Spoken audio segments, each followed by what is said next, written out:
कार्य प्रणाली को ही काफी हद तक जिम्मेवार मानकर चलती है और इस मामले में खासकर इनकी गलत आर्थिक नीतियों के वजह से ही आए दिन यहाँ पूरे देश में गरीबी, बेरोजगारी व महंगाई आदि भी काफी ज्यादा बढ़ रही है, जिससे आम जनता काफी ज्यादा परेशान व दुखी भी है। इसके साथ साथ अभी भी अपने देश में भ्रष्टाचार हर स्तर पर काफी ज्यादा फैला हुआ है, जिससे आपका खुद का अपना हरियाणा प्रदेश भी अछूता नहीं रहा है। और इन सब का मुख्य कारण हमारी पार्टी आजादी के बाद से लेकर अभी तक केंद्र व देश के अधिकांश राज्यों में तथा आपके खुद के अपने हरियाणा प्रदेश में भी ज्यादातर सत्ता यहाँ खासकर पूंजीवादी पार्टियों के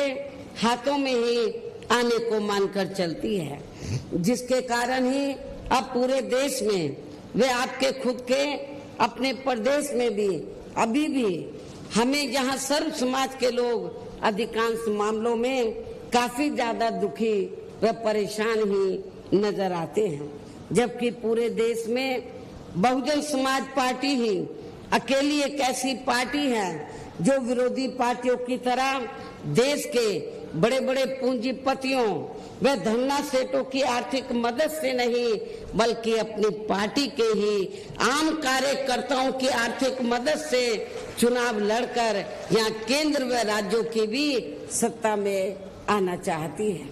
ताकि हमारी पार्टी सत्ता में आने के बाद फिर बिना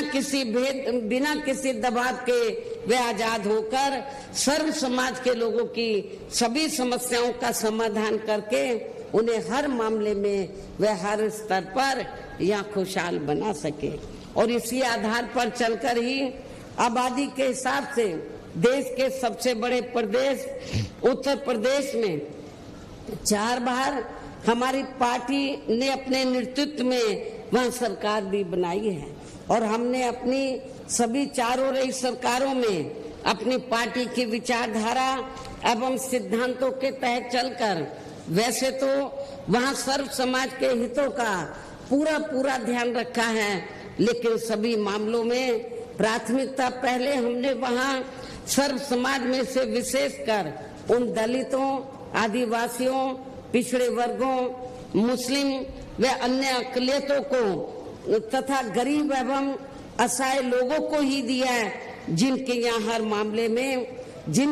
हर मामले में व हर स्तर पर सभी विरोधी पार्टियों की रही सरकारों में उनकी हीन, जातिवादी, संकीर्ण व पूंजीवादी सोच होने के कारण काफी ज्यादा उपेक्षा की गई है। इसके साथ साथ हमने उत्तर प्रदेश में गरीब एवं बेरोजगार लोगों को दूसरी पार्टियों की रही सरकारों की तरह मामूली सा बेरोजगारी भत्ता न देकर उन्हें बड़ी तादाद में सरकारी एवं गैर सरकारी क्षेत्रों में स्थायी रोजगार भी उपलब्ध कराए। इसके साथ ही गरीब भूमिहीन लोगों को खेती करने के लिए उन्हें फ्री सरकारी जमीन भी दी है तथा गरीब आवासहीनों को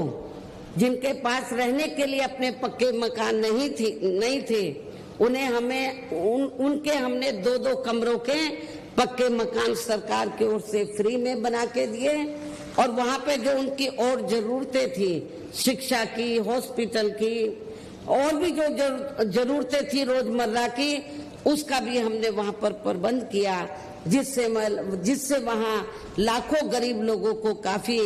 फायदा पहुंचा है। शहरों व देहातों को भी विकसित किया गया। डॉक्टर अंबेडकर ग्राम विकास योजना के तहत बड़े पैमाने पर उत्तर प्रदेश में देहातों को विकसित किया गया। मान्यवर श्री कांशीराम जी शहरी समग्र विकास योजना के तहत शहरों को विकसित किया गया और उन बस्तियों पर विशेष ध्यान दिया, उन बस्तियों की तरफ जहां पर दलित वर्ग के लोग और पिछड़े वर्ग के लोग रहते थे। तो जो पहले सरकारें रही तो जहां पर दलित और पिछड़े वर्ग के लोग रहते थे उनका वो विकास नहीं करती थी, तो गांव में जाते ही मालूम पड़ जाता था ये दलितों की बस्ती है, ये पिछड़ों की बस्ती है। तो हमारी पार्टी की सरकार ने डॉक्टर अंबेडकर ग्राम विकास योजना के तहत उत्तर प्रदेश में तो देहातों को विकसित किया, और जहां पर दलित अन्य पिछड़े वर्ग के लोग रहते थे उनको हर सुविधाओं से डेवलप किया, विकसित किया। और उसका असर ये हुआ कि चाहे वो दलित वर्ग के लोग हों या अन्य समाज के लोग हों, अपर कास्ट के भी लोग हों, तो जब वो गरीब लोग अपने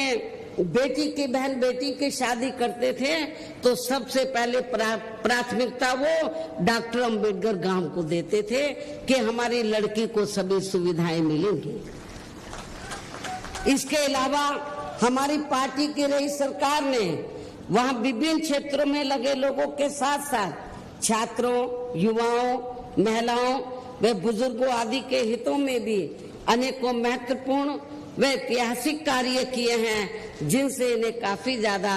लाभ पहुंचा है। किसानों की भी अधिकांश समस्याओं का काफी हद तक समाधान किया गया है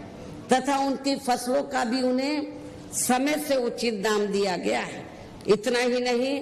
बल्कि हमने उत्तर प्रदेश में सर्व समाज के लोगों के ऊपर किसी भी प्रकार की कोई जुल्म जाति आदि भी नहीं होने दी है, बल्कि हमारी पार्टी की रही सरकार ने वहां जुल्म जाति करने वाले लोगों को बिना कोई देरी किए हुए उन्हें तुरंत ही जेल की सलाखों के अंदर भेजा है, जहां मेरी सरकार में उनकी सही व असली जगह होती है, जिसकी यहाँ आपके हरियाणा प्रदेश में भी काफी सख्त जरूरत है। इसके साथ ही हमारी पार्टी की रही सरकार ने अपने देश में दलित एवं अन्य पिछड़े वर्गों में समय समय पर जन्मे यहाँ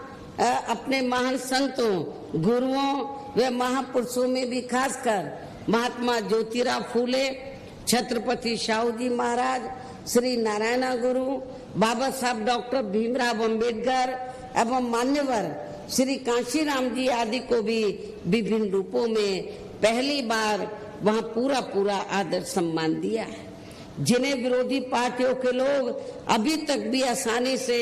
पचा नहीं पा रहे हैं। इस प्रकार से उत्तर प्रदेश में हमारी पार्टी ने अपने सभी चारों रहे शासनकाल के दौरान वहाँ हर मामले में व हर स्तर पर सब समाज के लोगों को काफी बेहतरीन सरकार दी है। और यदि आप लोग भी यहाँ अपने हरियाणा प्रदेश में गरीबों, किसानों वे आम जनहित के तथा विशेषकर कमजोर एवं उपेक्षित वर्गों के हितों में ऐसे ही कार्य करना चाहते हैं, इसके साथ ही आपकी प्रदेश की जनहित से जुड़ी जो भी यहाँ स्थानीय समस्याएं हैं तो उन्हें भी आप दूर करना चाहते हैं, तो फिर आप लोगों को भी